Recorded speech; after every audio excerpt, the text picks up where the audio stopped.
પ્રકરણ 12 ધ્વનિ સાઉન્ડ.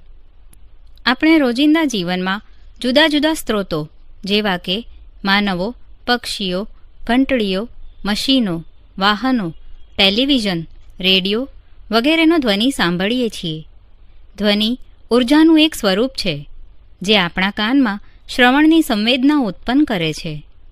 ઉર્જાના અન્ય સ્વરૂપો પણ છે, જેમ કે યાંત્રિક ઉર્જા, ઉષ્મા ઉર્જા, પ્રકાશ ઉર્જા વગેરે. આગળના પ્રકરણોમાં આપણે યાંત્રિક ઉર્જાનો અભ્યાસ કરી ચૂક્યા છીએ. તમે ઉર્જા સંરક્ષણનો નિયમ પણ ભણ્યા છો, જે દર્શાવે છે કે આપણે ઉર્જા ઉત્પન્ન કરી શકતા નથી કે નથી તેનો નાશ કરી શકતા. આપણે તેને ફક્ત એક સ્વરૂપમાંથી બીજા સ્વરૂપમાં રૂપાંતરિત કરી શકીએ છીએ. જ્યારે તમે તાળી પાડો છો ત્યારે ધ્વનિ ઉત્પન્ન થાય છે. શું તમે તમારી ઉર્જાનો ઉપયોગ કર્યા વિના ધ્વનિ ઉત્પન્ન કરી શકશો? ધ્વનિ ઉત્પન્ન કરવા માટે તમે ઉર્જાના કયા સ્વરૂપનો ઉપયોગ કર્યો?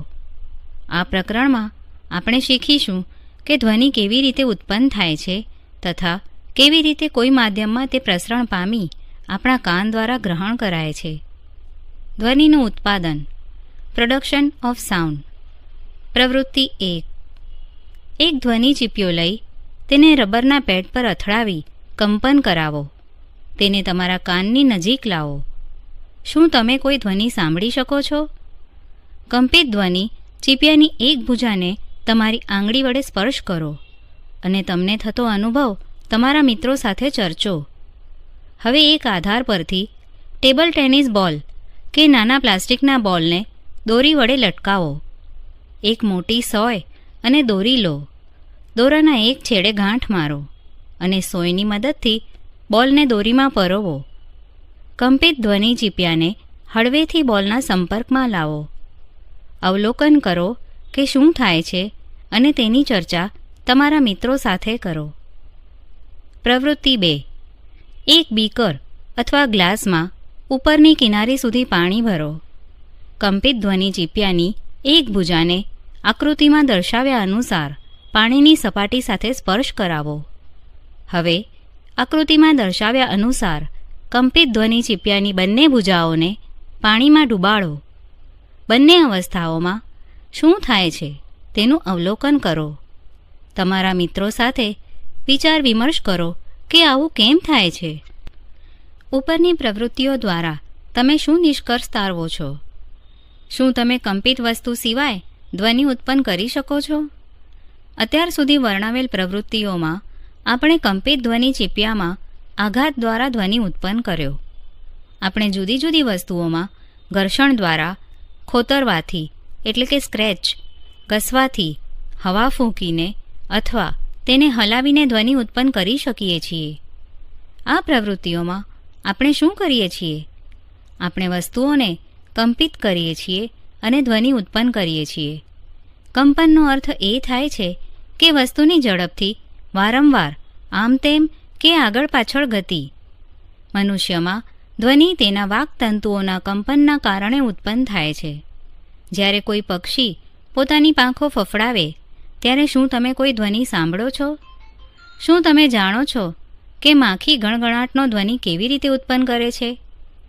એક ખેંચેલ રબર બેન્ડને વચ્ચેથી ખેંચીને છોડી દેતા તે કંપન કરે છે અને ધ્વનિ ઉત્પન્ન કરે છે. જો તમે ક્યારેય એવું કર્યું ન હોય તો હવે આ પ્રવૃત્તિ કરો અને ખેંચાયેલ રબર બેન્ડમાં કંપનો જુઓ. પ્રવૃત્તિ 3. જુદા જુદા વાજિંત્રોની યાદી તૈયાર કરો તથા તમારા મિત્રો સાથે વિચાર વિમર્શ કરો કે ધ્વનિ ઉત્પન્ન કરવા માટે આ વાજિંત્રોનો કયો ભાગ કંપન કરે છે. ધ્વનિનું પ્રસરણ, પ્રોપેગેશન ઓફ સાઉન્ડ. કંપિત વસ્તુઓ દ્વારા ધ્વનિ ઉત્પન્ન થાય છે. જે દ્રવ્ય અથવા પદાર્થમાંથી ધ્વનિનું પ્રસરણ થાય છે તેને માધ્યમ કહે છે. તે ઘન, પ્રવાહી કે વાયુ હોઈ શકે. કોઈ સ્ત્રોતમાંથી ઉત્પન્ન થતો ધ્વનિ સાંભળનાર વ્યક્તિ સુધી કોઈ માધ્યમમાં પસાર થઈને જ પહોંચે છે. જ્યારે કોઈ વસ્તુ કંપન કરતી હોય ત્યારે તે પોતાની આસપાસ રહેલા માધ્યમના કણોને કંપિત કરે છે.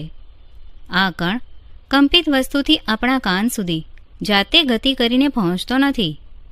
સૌપ્રથમ કંપિત વસ્તુના સંપર્કમાં રહેલ માધ્યમનો કણ પોતાની સંતુલન સ્થિતિમાંથી સ્થાનાંતરિત થાય છે. તે પોતાની બાજુમાં અડીને રહેલા કણો પર એક બળ લગાવે છે, જેના પરિણામ સ્વરૂપ સંલગ્ન કણો પોતાની સંતુલિત અવસ્થામાંથી સ્થાનાંતરિત થાય છે.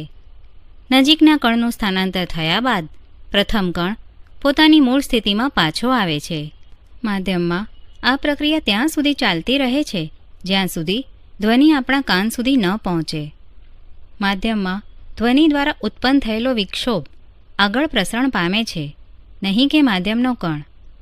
તરંગ એક વિક્ષોભ છે જે કોઈ માધ્યમમાં ગતિ કરે છે તથા માધ્યમના નિકટવર્તી કણોમાં ગતિ ઉત્પન્ન કરે છે. માધ્યમના કણો પોતે આગળની દિશામાં ગતિ કરવા લાગતા નથી, પરંતુ વિક્ષોભને આગળ વધારે છે. કોઈ માધ્યમમાં ધ્વનિના પ્રસરણ વખતે આ મુજબની પ્રક્રિયા થાય છે, તેથી ધ્વનિને તરંગ સ્વરૂપે જ ઓળખી શકાય છે. ધ્વનિ તરંગોની લાક્ષણિકતા માધ્યમના કણોની ગતિ દ્વારા દર્શાવવામાં આવે છે તથા તેને યાંત્રિક તરંગો કહે છે. ધ્વનિના પ્રસરણ માટે હવા સૌથી સામાન્ય માધ્યમ છે.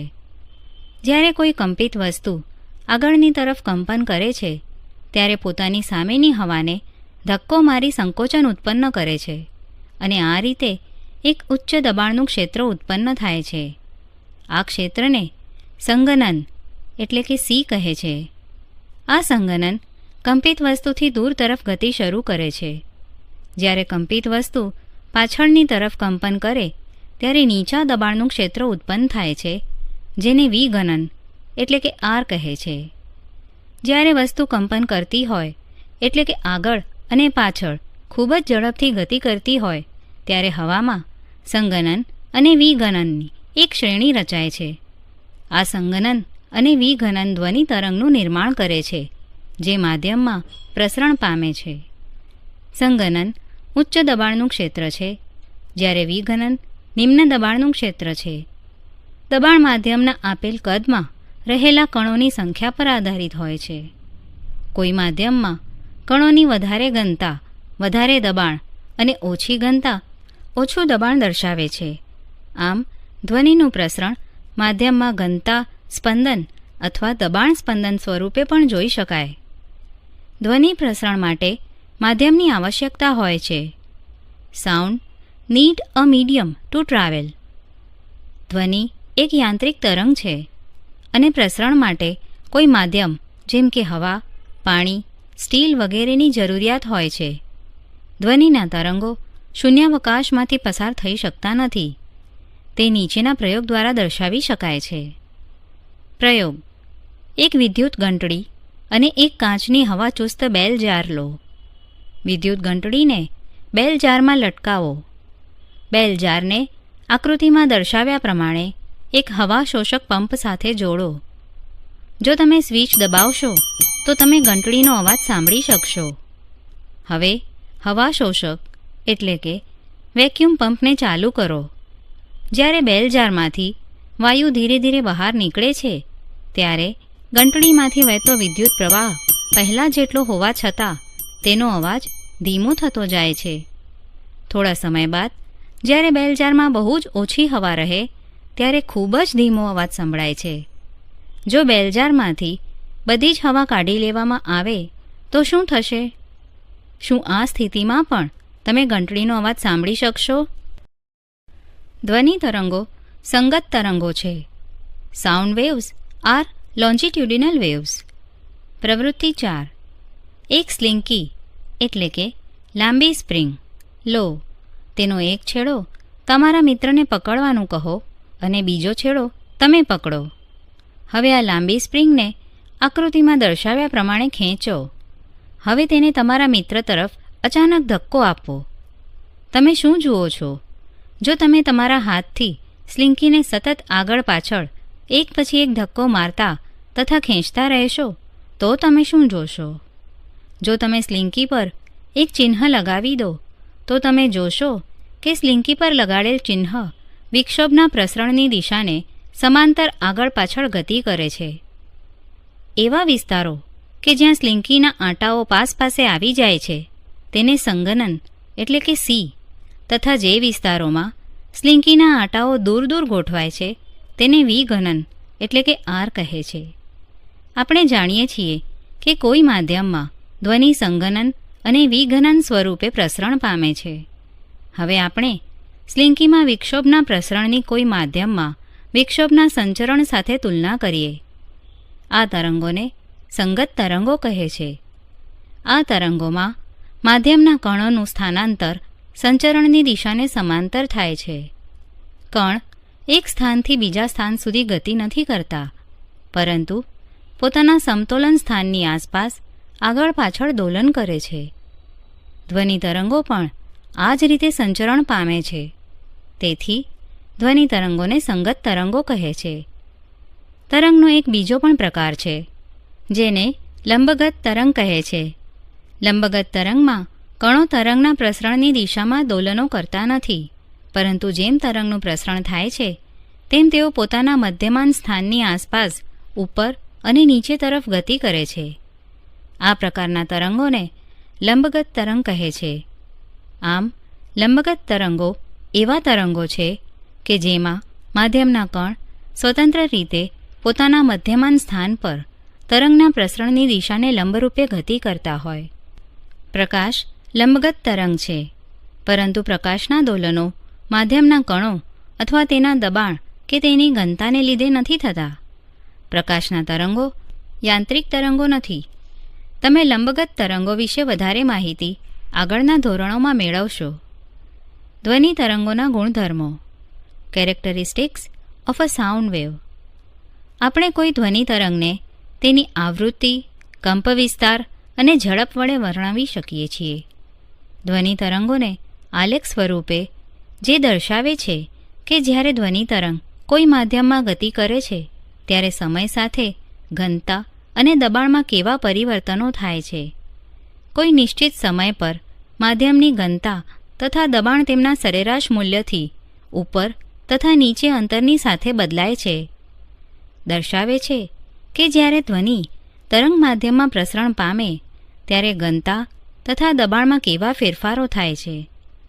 સંઘનન એવું ક્ષેત્ર છે કે જ્યાં કણ પાસ પાસે આવી જાય છે, જેને વક્રના ઉપરના ભાગ તરીકે દર્શાવેલ છે. ટોચ મહત્તમ સંઘનનના ક્ષેત્રને દર્શાવે છે. આમ સંઘનન એવું ક્ષેત્ર છે કે જ્યાં ઘનતા અને દબાણ બંને વધારે હોય છે. વિઘનન નિમ્ન દબાણનું ક્ષેત્ર છે, જ્યાં કણ એકબીજાથી દૂર ફેલાઈ જાય છે, જેને ખાડા વડે દર્શાવેલ છે, જેને વક્રમાં નીચેના ભાગ વડે દર્શાવેલ છે. ટોચને તરંગનું શૃંગ તથા ખાડાને ગર્ત કહે છે.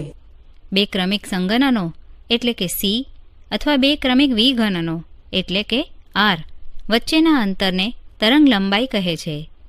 તરંગ લંબાઈને સામાન્ય રીતે ગ્રીક અક્ષર લેમ્ડા વડે દર્શાવાય છે, જેનો એસઆઈ એકમ મીટર છે. આવૃત્તિથી આપણને ખ્યાલ આવે છે કે કોઈ ઘટના એકમ સમયમાં કેટલી વાર પુનરાવર્તિત થાય છે.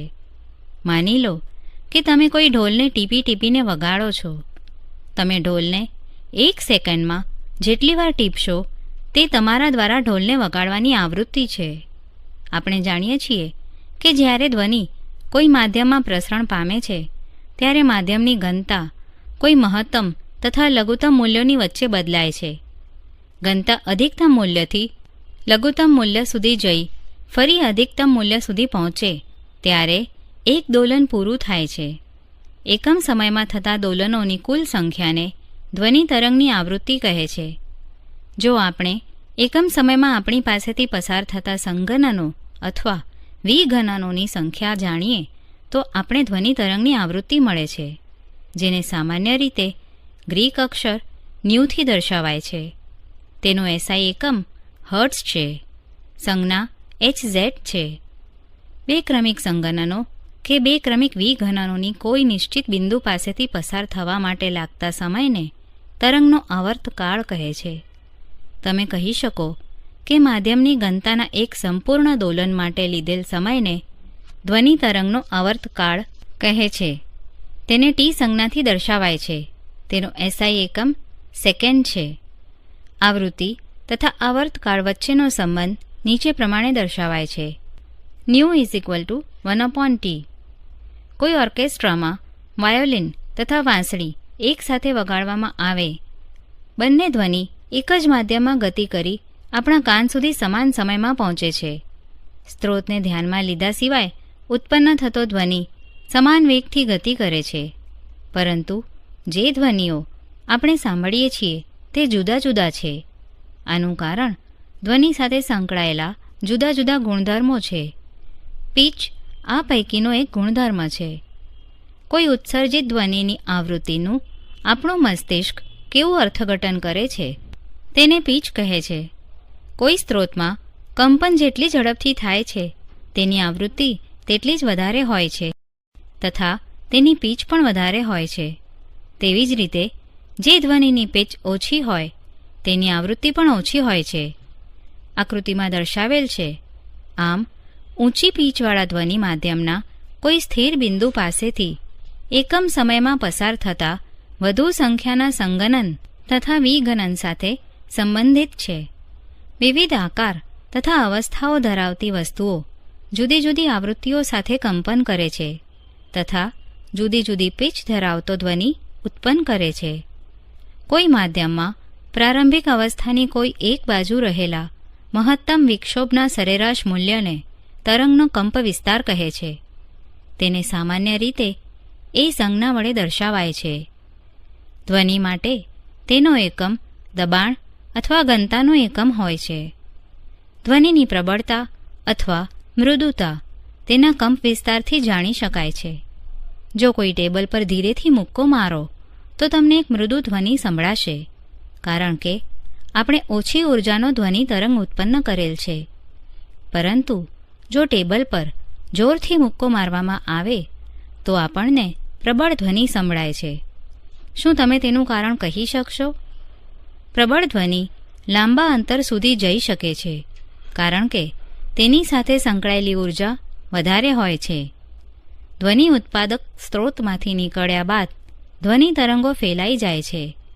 સ્ત્રોતથી દૂર જતાં તેમનો કંપ વિસ્તાર અને પ્રબળતા બંને ઘટતી જાય છે. સમાન આવૃત્તિ પ્રબળ તથા મૃદુ ધ્વનિ તરંગોના આકારો દર્શાવેલા છે. ધ્વનિની ગુણવત્તા અથવા ટિમ્બર એટલે કે ધ્વનિ ગુણતા એવી લાક્ષણિકતા છે કે જે આપણને સમાન પિચ અને તીવ્રતા ધરાવતા ધ્વનિઓને એકબીજાથી જુદા પાડવાની ક્ષમતા આપે છે. જે ધ્વનિ સુખદ અનુભવ આપે છે તેની ગુણવત્તા વધુ સારી ગણાય છે. એક જ આવૃત્તિ ધરાવતા ધ્વનિને ટોન કહે છે. અનેક આવૃત્તિઓના મિશ્રણથી ઉત્પન્ન થતા ધ્વનિને સ્વર એટલે કે નોટ કહે છે અને તે સાંભળવામાં કર્ણપ્રિય હોય છે. ઘોંઘાટ એટલે કે નોઇઝ કર્ણપ્રિય હોતો નથી. મ્યુઝિક સાંભળવામાં સુખદ અને ઉચ્ચ ગુણવત્તા ધરાવે છે. જુદા જુદા માધ્યમોમાં ધ્વનિની ઝડપ. Speed of sound in different media. માધ્યમમાં ધ્વનિ એક ચોક્કસ ઝડપથી ગતિ કરે છે. ચોમાસામાં વાદળોની ગર્જનાનો અવાજ વીજળીના ઝબકારા કરતાં થોડો મોડો સંભળાય છે. તેથી આપણે એ નિષ્કર્ષ તારવી શકીએ કે ધ્વનિનો વેગ પ્રકાશના વેગની સાપેક્ષમાં બહુ જ ઓછો છે.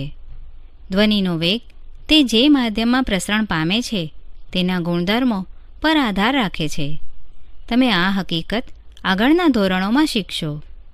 કોઈ માધ્યમમાં ધ્વનિનો વેગ માધ્યમના તાપમાન પર આધાર રાખે છે. ધ્વનિની ઝડપ ઘનથી વાયુ અવસ્થા તરફ જતાં ઘટતી જાય છે. કોઈ માધ્યમમાં તાપમાન વધારતા ધ્વનિની ઝડપ વધે છે. ઉદાહરણ તરીકે ધ્વનિની હવામાં ઝડપ 331 મીટર પર સેકન્ડ જેટલી 0 ડિગ્રી સેન્ટીગ્રેડ તાપમાને હોય છે, જ્યારે 22 ડિગ્રી સેન્ટીગ્રેડ તાપમાને 344 મીટર પર સેકન્ડ હોય છે. કોષ્ટકમાં જુદા જુદા માધ્યમોમાં એક નિશ્ચિત તાપમાને ધ્વનિની ઝડપ દર્શાવેલ છે, જે તમારે યાદ રાખવાની જરૂર નથી. ધ્વનિનું પરાવર્તન રિફ્લેક્શન ઓફ સાઉન્ડ. કોઈ ઘન અથવા પ્રવાહી સપાટી પરથી ધ્વનિ અથડાઈને એવી રીતે પાછો વળે છે જેવી રીતે કોઈ રબરનો દડો દિવાલને અથડાઈને પાછો ફરે. પ્રકાશની જેમ ધ્વનિ પણ કોઈ ઘન કે પ્રવાહીની સપાટી પરથી પરાવર્તિત થાય છે તથા તે પરાવર્તનના બધા જ નિયમોનું પાલન કરે છે. જેનો અભ્યાસ તમે આગળના ધોરણમાં કરી ચૂક્યા છો. સપાટી પરથી પરાવર્તન પામતા તથા સપાટી પર આપાત થયેલ ધ્વનિના તરંગો એ સપાટી સાથે આપાત બિંદુ પાસે દોરેલ લંબ સાથે સમાન ખૂણો બનાવે છે અને આ ત્રણેય એક જ સમતલમાં હોય છે. ધ્વનિ તરંગોના પરાવર્તન માટે મોટા આકારના અવરોધકની જરૂરિયાત પડે છે, પછી તે ચકચકિત હોય કે ખરબચડા. પ્રવૃત્તિ 5. આકૃતિમાં દર્શાવ્યા પ્રમાણે બે સમાન પાઇપ લો. તમે ચાર્ટ પેપરની મદદથી આવા પાઇપ બનાવી શકો છો. પાઇપોની લંબાઈ પૂરતી હોવી જોઈએ, એટલે કે ચાર્ટ પેપરની લંબાઈ જેટલી. તેમને દિવાલની નજીક ટેબલ પર વ્યવસ્થિત મૂકો. એક પાઇપના ખુલ્લા છેડા પાસે ઘડિયાળ મૂકો, જ્યારે બીજા પાઇપ પાસે આ ઘડિયાળનો ધ્વનિ સાંભળવાનો પ્રયત્ન કરો. બંને પાઇપોની સ્થિતિ એવી રીતે ગોઠવો કે જેથી તમને ઘડિયાળનો અવાજ સ્પષ્ટ સંભળાય. હવે આપાત કોણ અને પરાવર્તન કોણ માપો તથા તેમની વચ્ચેનો સંબંધ ચકાસો. જમણી બાજુની પાઇપને ઉર્ધ્વ દિશામાં થોડે ઊંચે સુધી લઈ જાઓ અને જુઓ શું થાય છે. પડઘો, એકો. જો આપણે યોગ્ય પરાવર્તક વસ્તુ જેવી કે ઊંચી ઇમારત અથવા પહાડની નજીક જોરથી બૂમ પાડીએ કે તાળી પાડીએ તો થોડા સમય પછી તે જ ધ્વનિ આપણને ફરી સંભળાય છે. તમને સંભળાતા આ ધ્વનિને પડઘો કહે છે. આપણા મગજમાં ધ્વનિની સંવેદના લગભગ 0.1 સેકન્ડ સુધી રહે છે. પડઘો સ્પષ્ટ રીતે સંભળાય તે માટે મૂળ ધ્વનિ અને પરાવર્તિત ધ્વનિ વચ્ચે ઓછામાં ઓછો 0.1 સેકન્ડનો સમયગાળો ચોક્કસ હોવો જોઈએ. જો આપણે આપેલ તાપમાન જેમ કે 22 ડિગ્રી સેન્ટીગ્રેડ પર ધ્વનિનો વેગ 344 મીટર પર સેકન્ડ લઈએ તો ધ્વનિને અવરોધક સુધી લઈ જવા તથા પરાવર્તન પછી શ્રોતા સુધી પહોંચવા વચ્ચેનો સમયગાળો 0.1 સેકન્ડ કે તેથી થોડો વધુ હોવો જોઈએ.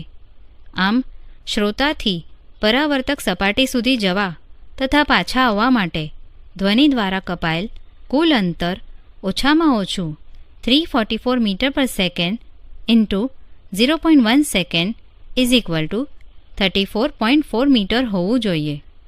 આમ પડઘાઓ સ્પષ્ટ સાંભળવા માટે અવરોધકનું ધ્વનિ સ્ત્રોતથી લઘુત્તમ અંતર ધ્વનિએ કાપેલા કુલ અંતરથી અડધું એટલે કે 17.2 મીટર હોવું જોઈએ. આ અંતર હવાના તાપમાન સાથે બદલાય છે, કારણ કે તાપમાન સાથે ધ્વનિનો વેગ પણ બદલાય છે. ધ્વનિના વારંવાર થતા પરાવર્તનના કારણે આપણને એકથી વધારે વખત પડઘો સંભળાઈ શકે છે. વાદળોના ગળગળાટનો ધ્વનિ પણ ઘણી પરાવર્તક સપાટીઓ જેમ કે વાદળો તથા જમીન પરથી વારંવાર પરાવર્તનના ફળ સ્વરૂપે ઉત્પન્ન થયો હોય છે. અનુરણન, રિવર્બરેશન. કોઈ મોટા ઓરડામાં ઉત્પન્ન થતો ધ્વનિ દિવાલો પરથી વારંવાર પરાવર્તન પામવાના કારણે લાંબા સમય સુધી જળવાઈ રહે છે, જ્યાં સુધી તેની તીવ્રતા ખૂબ જ ઓછી ન થાય. આ વારંવાર પરાવર્તનના કારણે જે પ્રબળ ધ્વનિ મળે છે તેને અનુરણન એટલે કે રિવર્બરેશન કહે છે. કોઈ સભામંડપ કે મોટા હોલમાં વધારે પડતું અનુરણન અનિચ્છનીય છે. અનુરણન ઓછું કરવા માટે હોલની છત તથા દિવાલો પર ધ્વનિ શોષક પદાર્થો જેવા કે દબાવેલા ફાઇબર બોર્ડ, રફ પ્લાસ્ટર અથવા પડદા લગાડવામાં આવે છે. સીટોના પદાર્થની પસંદગી પણ તેના ધ્વનિ શોષકતાના ગુણોને આધારે કરવામાં આવે છે. ઉદાહરણ: એક વ્યક્તિ એક ભેખડ પાસે તાળી પાડે છે. તેની 5 સેકન્ડ બાદ તેનો પડઘો સંભળાય છે. જો ધ્વનિનો વેગ 346 મીટર પર સેકન્ડ લઈએ તો ભેખડ અને વ્યક્તિ વચ્ચેનું અંતર કેટલું હશે? ઉકેલ: ધ્વનિનો વેગ v = 346 મીટર પર સેકન્ડ. પડઘો સાંભળવા માટે લીધેલ સમય t = 5 સેકન્ડ. ધ્વનિ દ્વારા કપાયેલ અંતર v × t = 346 metre per second × 5 second = 1730 metre. 5 સેકન્ડમાં ધ્વનિ ભેખડ તથા વ્યક્તિની વચ્ચે બમણું અંતર કાપશે. તેથી ભેખડ અને વ્યક્તિ વચ્ચેનું અંતર is equal to 1730 metre upon 2 is equal to 865 metre. ધ્વનિના ગુણક પરાવર્તનના ઉપયોગો. Uses of multiple reflection of sound. 1. Megaphone કે લાઉડસ્પીકર, હોર્ન, તુરી તથા શહેનાઈ જેવા વાદ્યો બધા એવી રીતે બનાવવામાં આવે છે જેથી ધ્વનિ બધી દિશામાં ફેલાવાના બદલે ફક્ત એક ચોક્કસ દિશામાં ગતિ કરે છે. આ યંત્રોમાં એક નળીનો આગળનો ખુલ્લો ભાગ શંકુ આકારનો હોય છે જે સ્ત્રોતથી ઉત્પન્ન થતા ધ્વનિને વારંવાર પરાવર્તિત કરી શ્રોતાઓની દિશામાં આગળ તરફ મોકલે છે. 2. સ્ટેથોસ્કોપ એક મેડિકલ ઉપકરણ છે જે શરીરની અંદર ખાસ કરીને હૃદય તથા ફેફસાઓમાં ઉત્પન્ન થતા ધ્વનિને સાંભળવાના કામમાં આવે છે.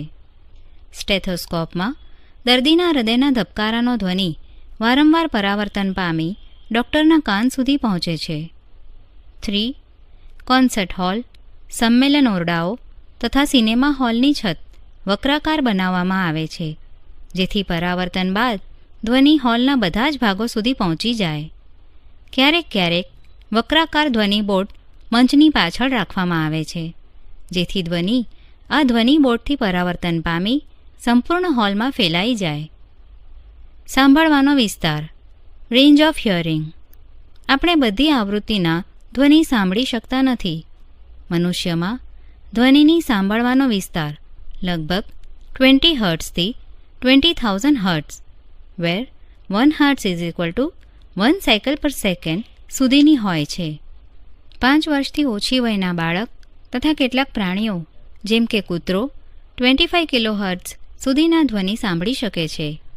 1 kilohertz is equal two 1000 hertz. જેમ જેમ વ્યક્તિની ઉંમર વધતી જાય છે તેમ તેમ તેના કાન ઉચ્ચ આવૃત્તિઓ ઓછી સાંભળી શકે છે. 20 હર્ટ્ઝથી ઓછી આવૃત્તિ ધરાવતા ધ્વનિને અવશ્રાવ્ય એટલે કે ઇન્ફ્રાસોનિક ધ્વનિ કહે છે. જો આપણે અવશ્રાવ્ય ધ્વનિ સાંભળી શકતા હોત તો કોઈ લોલકના કંપનો એવી જ રીતે સાંભળી શકત જેવી રીતે માખીની પાંખોના કંપન સાંભળી શકીએ છીએ. ગેંડો 5 હર્ટ્ઝ આવૃત્તિ ધરાવતા અવશ્રાવ્ય ધ્વનિનો ઉપયોગ કરીને સંપર્ક સ્થાપિત કરે છે. વેલ તથા હાથી અવશ્રવ્ય ધ્વનિ રેન્જના ધ્વનિ ઉત્પન્ન કરે છે. એવું જોવામાં આવ્યું છે કે કેટલાક પ્રાણીઓ ભૂકંપ પહેલાં પરેશાન થઈ જાય છે.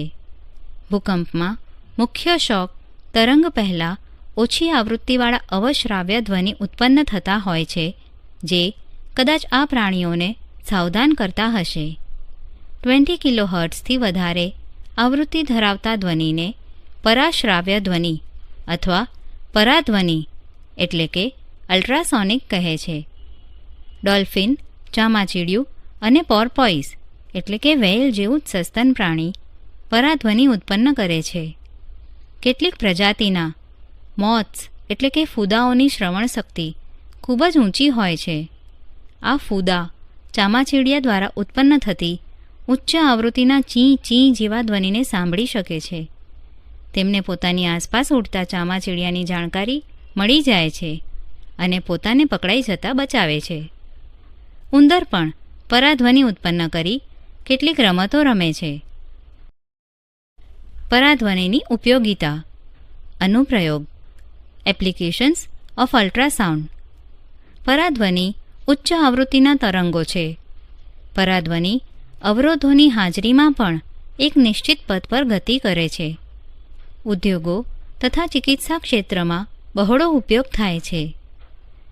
પરાધ્વનિ મોટે ભાગે તે ભાગોને સાફ કરવા માટે ઉપયોગમાં લેવામાં આવે છે જ્યાં સુધી પહોંચવું કઠિન હોય, જેમ કે સર્પિલાકાર નળી, વિષમાકારના ભાગો, ઇલેક્ટ્રોનિક ઘટકો વગેરે. જે વસ્તુઓને સાફ કરવાની હોય તેને સફાઈ દ્રાવણમાં રાખી તેની પર પરાધ્વનિ આપાત કરવામાં આવે છે. ઉચ્ચ આવૃત્તિને કારણે ધૂળ, ચિકાશ તથા ગંદકીના કણો જુદા થઈને નીચે પડી જાય છે અને આ રીતે વસ્તુ સંપૂર્ણ સાફ થાય છે. પરાધ્વનિનો ઉપયોગ ધાતુના બ્લોકમાં રહેલી તિરાડો તથા અન્ય ખામીઓ શોધવામાં કરી શકાય છે. ધાતુના બ્લોકને મોટા ભાગે મોટા મોટા ભવનો, પુલો, મશીનો તથા વૈજ્ઞાનિક સાધનો બનાવવાના ઉપયોગમાં લેવામાં આવે છે. ધાતુના બ્લોકમાં રહેલી તિરાડ કે છિદ્ર બહારથી દેખાતા નથી. તે ભવન કે પુલની મજબૂતી ઓછી કરે છે. પરાધ્વનિ તરંગો ધાતુના બ્લોક પર આપાત કરી પરાવર્તિત થતા તરંગો ડિટેક્ટર દ્વારા નોંધવામાં આવે છે. જો બ્લોકમાં થોડી પણ ખામી હોય તો પરાધ્વનિ તરંગો તરત પરાવર્તિત થાય છે, જે ખામીની હાજરી દર્શાવે છે. સામાન્ય ધ્વનિ જેની તરંગ લંબાઈ વધારે હોય તે ખામીયુક્ત સ્થાનના ખૂણાઓ પાસેથી વાંકા વળી ડિટેક્ટર સુધી પહોંચી જાય છે. તેથી આવા ધ્વનિનો ઉપયોગ આ પ્રકારના કાર્યોમાં કરી શકાતો નથી. પરાધ્વનિ તરંગોને હૃદયના જુદા જુદા ભાગો દ્વારા પરાવર્તિત કરાવી હૃદયનું પ્રતિબિંબ બનાવાય છે. આ ટેકનિકને ઇકોકાર્ડિયોગ્રાફી એટલે કે ECG કહે છે. પરાધ્વનિ સમસૂચક એટલે કે સ્કેનર એક એવું યંત્ર છે કે જે પરાધ્વનિ તરંગોનો ઉપયોગ કરી માનવ શરીરના આંતરિક અંગોનું પ્રતિબિંબ પ્રાપ્ત કરવામાં કામ લાગે છે. આ યંત્ર દ્વારા દર્દીના અંગો જેવા કે યકૃત, પિત્તાશય, ગર્ભાશય, કિડની વગેરેના પ્રતિબિંબ બનાવી શકાય છે. આ યંત્ર શરીરની અસામાન્યતાઓ જેમ કે પિત્તાશય અથવા મૂત્રપિંડમાં પથરી તથા જુદા જુદા અંગોમાં ગાંઠ એટલે કે ટ્યુમરની શોધ કરવામાં ઉપયોગી છે. આ ટેકનિકમાં પરાધ્વનિ તરંગો શરીરના કોષોમાંથી પસાર થાય છે તથા જ્યાં કોષોની ઘનતામાં ફેરફાર થાય ત્યાંથી પરાવર્તિત થાય છે. ત્યારબાદ આ તરંગોને વિદ્યુત સંકેતોમાં રૂપાંતરિત કરવામાં આવે છે, જેનાથી તે અંગનું પ્રતિબિંબ બનાવાય છે. આ પ્રતિબિંબને મોનિટર પર દર્શાવાય છે અથવા ફોટોગ્રાફિક ફિલ્મ પર મુદ્રિત કરી શકાય છે. આ ટેકનિકને અલ્ટ્રાસોનોગ્રાફી કહે છે. અલ્ટ્રાસોનિક સોનોગ્રાફીનો ઉપયોગ ગર્ભાવસ્થામાં ભ્રૂણની ચકાસણી તથા જન્મજાત દોષ કે તેના વિકાસમાં રહેલી અનિયમિતતાઓની જાણકારી મેળવી શકાય છે. પરાધ્વનિને મૂત્રપિંડમાં રહેલી પથરીને બારીક કણોમાં તોડવા માટે પણ ઉપયોગમાં લેવામાં આવે છે. આ કણો ત્યારબાદ મૂત્ર સાથે બહાર નીકળી જાય છે. સોનાર. સોનાર શબ્દ સાઉન્ડ નેવિગેશન એન્ડ રેન્જિંગ પરથી બન્યો છે. સોનાર એક એવું સાધન છે કે જેની મદદથી પાણીમાં ઊંડે રહેલી વસ્તુઓનું અંતર, દિશા તથા વેગ માપવા માટે પરાધ્વનિ તરંગનો ઉપયોગ કરે છે. સોનાર કેવી રીતે કાર્ય કરે છે? સોનારમાં એક ટ્રાન્સમીટર અને એક ડિટેક્ટર હોય છે, જેને કોઈ નાવ અથવા જહાજમાં આકૃતિમાં દર્શાવ્યા પ્રમાણે લગાડવામાં આવે છે. ટ્રાન્સમીટર પરાધ્વનિ તરંગ ઉત્પન્ન કરી પ્રસારણ એટલે કે ટ્રાન્સમિટ કરે છે. આ તરંગો પાણીમાંથી પસાર થઈ સમુદ્રના તળિયે રહેલી વસ્તુઓ સાથે અથડાઈને પરાવર્તન પામી ડિટેક્ટર દ્વારા નોંધાય છે. ડિટેક્ટર પરાધ્વનિ તરંગોને વિદ્યુત સંકેતોમાં બદલે છે, જેની યોગ્ય રીતે ચકાસણી કરી શકાય છે. પાણીમાં ધ્વનિનો વેગ તથા પરાધ્વનિના ટ્રાન્સમિશન અને રિસીવિંગ વચ્ચેના સમયગાળાની મદદથી વસ્તુના અંતરની ગણતરી કરી શકાય છે.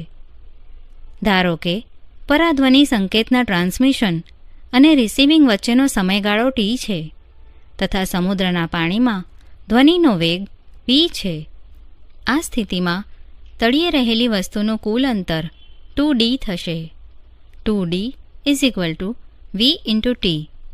આ વિધિને ઇકો રેન્જિંગ એટલે કે પડઘો અવધિ કહે છે. સોનાર ટેકનિકનો ઉપયોગ સમુદ્રની ઊંડાઈ જાણવા તથા પાણીની અંદર રહેલા પહાડો, ખીણો, સબમરીનો, હિમશિલાઓ, ડૂબેલા જહાજો વગેરેની જાણકારી પ્રાપ્ત કરવા માટે કરી શકાય છે. ઉદાહરણ: એક જહાજ પરાધ્વનિ ઉત્સર્જિત કરે છે, જે સમુદ્રના તળિયેથી પરાવર્તન પામી 3.42 સેકન્ડ બાદ નોંધાય છે. જો સમુદ્રના પાણીમાં પરાધ્વનિનો વેગ 1531 મીટર પર સેકન્ડ હોય તો સમુદ્રના તળિયાથી જહાજ કેટલે દૂર હશે? ઉકેલ: ટ્રાન્સમિશન અને પરખ થવા વચ્ચેનો સમયગાળો t=3.42 સેકન્ડ આપેલ છે. સમુદ્રના પાણીમાં પરાધ્વનિની ઝડપ v=1531 મીટર પર સેકન્ડ. પરાધ્વનિએ કાપેલ અંતર =2d, જ્યાં d સમુદ્રની ઊંડાઈ. 2d ધ્વનિનો વેગ ઇન્ટુ સમય =1531 metre per second into 3.42 metre =5236 metre. d 5236 metre upon 2 2618 metre. આમ જહાજ સમુદ્રના તળિયેથી 2618 મીટર અથવા 2.62 કિલોમીટર છે. આગળ વર્ણન કરેલ છે તે મુજબ ચામાચીડિયા ઘોર અંધકારમાં પોતાનું ભોજન શોધવા માટે ઉડતા હોય ત્યારે પરાધ્વનિ તરંગો ઉત્સર્જિત કરે છે અને પરાવર્તન બાદ તેનું સંસૂચન એટલે કે ડિટેક્શન કરે છે. ચામાચીડિયા દ્વારા ઉત્પન્ન થતા ઉચ્ચ આવૃત્તિવાળા પરાધ્વનિ સ્પંદ અવરોધો કે કીટકોથી પરાવર્તન પામી તેના કાનમાં પ્રવેશે છે. આ પરિવર્તિત સ્પંદનોની પ્રકૃતિથી ચામાચીડિયાને ખબર પડે છે કે અવરોધ કે કીટક ક્યાં આગળ છે અને તે કેવા પ્રકારનું છે. પોર્પોઇઝ સસ્તન માછલીઓ પણ અંધારામાં સંચાલન અને ભોજનની શોધમાં પરાધ્વનિનો ઉપયોગ કરે છે. માનવ કાનની સંરચના, સ્ટ્રક્ચર ઓફ હ્યુમન ઇયર. આપણે કેવી રીતે સાંભળીએ છીએ? આપણે એક અતિ સંવેદી સાધન કે જેને કાન, કર્ણ, ઇયર કહે છે તેની મદદથી સાંભળી શકીએ છીએ, જે શ્રવણીય આવૃત્તિઓ દ્વારા વાયુમાં થતા દબાણના પરિવર્તનને વિદ્યુત સંકેતમાં રૂપાંતરિત કરે છે, જે શ્રવણતંત્ર દ્વારા મસ્તિષ્ક સુધી પહોંચે છે. માનવીની કાન દ્વારા સાંભળવાની પ્રક્રિયા વિશે આપણે અહીં ચર્ચા કરીશું. કાનના બહારના ભાગને કર્ણપલ્લવ કહે છે. તે આજુબાજુમાંથી આવતા ધ્વનિને એકત્રિત કરે છે. એકત્રિત ધ્વનિ શ્રવણ એટલે કે કર્ણનલિકામાંથી પસાર થાય છે. શ્રવણ એટલે કે કર્ણનલિકાના એક છેડે એક પાતળો પડદો હોય છે, જેને કર્ણપટલ પણ કહે છે. જ્યારે માધ્યમનું સંગનન કર્ણપટલ સુધી પહોંચે ત્યારે પડદા પર બહારની તરફથી લાગતું દબાણ વધી જાય છે, જે કર્ણપટલને અંદરની તરફ દબાવે છે. તે જ રીતે વિઘનન વખતે કર્ણપટલ બહારની તરફ ગતિ કરે છે. આ રીતે કર્ણપટલ કંપન કરે છે. મધ્ય કર્ણમાં રહેલ 3 હાડકાં હથોડી, એરણ, પેગડું આ કંપનોને કેટલાય ગણો વધારી દે છે. મધ્ય કર્ણ ધ્વનિ તરંગોથી થતા દબાણ પરિવર્તન આંતરિક કર્ણ સુધી પ્રસરણ કરે છે. આંતરિક કર્ણમાં કર્ણાવર્ત એટલે કે શંખિકા, કોચલી દ્વારા દબાણના ફેરફારને વિદ્યુત સંકેતમાં રૂપાંતરિત કરવામાં આવે છે. આ વિદ્યુત સંકેત શ્રવણતંત્રિકા એટલે કે ઉદરિકા દ્વારા મસ્તિષ્કમાં મોકલાય છે અને મસ્તિષ્ક તે ધ્વનિને ઓળખે છે.